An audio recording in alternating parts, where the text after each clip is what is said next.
उन्होंने कहा, कहीं ऐसी जगह ले चलो जहाँ सिर्फ तुम और मैं हो, ना भीड़ हो, ना मोबाइल नेटवर्क, ना कोई शोर, बस सुकून हो, प्रकृति हो और हम दोनों।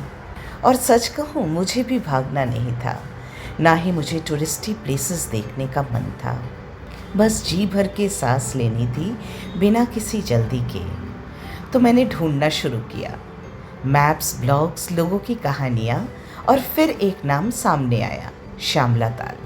उत्तराखंड के पहाड़ों में छुपा हुआ एक ऐसा टुकड़ा जहाँ वक्त धीरे चलना शायद सीख जाता है। और फिर हम चल पड़े।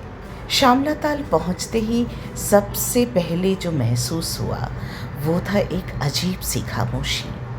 पर वो खामोशी बोझ नहीं थी, वो खामोशी एक गीत थी जो बस महसूस होती है।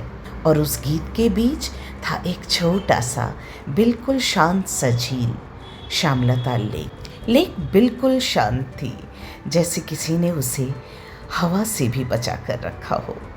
पानी इतना स्थिर कि उसमें आसमान भी धीरे से अपना चेहरा देख रहा था। दिन भर में मुश्किल से 10 लोग दिखते थे। हम लेक के किनारे टहलते रहे, बिना कुछ बोले, बिना किसी प्लानिंग के। बस कदमों की हल्की सियाहट और हवा की सरगोशी। कभी कभी दूर से गांव के बच्चे दिख जाते, छोटे छोटे कदम, कंधों पर बैग, पाठशाला जाते हुए। फिर ऐसे ही बिना सोचे हमने एक छोटा सा हाइक शुरू कर दिया, टनकपुर पॉइंट की तरफ। रास्ता पूरा रोडोडेंड्रॉन से भरा हुआ था, ब्राइट रेड फूल, जैसे पहाड़ों ने अपनी खुशी खुद सजा रखी हो। हर मोड़ पर लगता था बस अब वापस मुड़ जाते हैं, पर फिर एक नया दृश्य हमें आगे बुला लेता। हम चढ़ते गए धीरे धीरे, सांस और ख्यालों के बीच। और जब टॉप पर पहुँचे तो सच में लगा कि दुनिया यहीं रुक गई है। नीचे छोटे छोटे घर, बीच में बहते हुए छोटे नदियाँ, और आसपास बस प्रकृति का अनंत आंगन।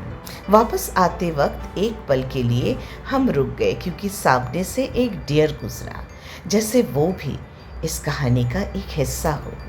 शाम को जब हमने एक लोकल को बताया कि हम ऊपर तक हाइक करके आए हैं, तो वो एकदम हैरान रह गया। उसने पूछा, उधर क्यों गए थे आप लोग? वहाँ तो चीता का घर है।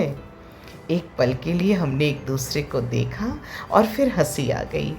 शायद हमें डर लगना चाहिए था, पर उस वक्त सिर्फ एक ही एहसास था कि कभी कभी जब आप सच में जीना चाहते हो तो आप थोड़ा सा डर अपने पीछे छोड़ देते हो।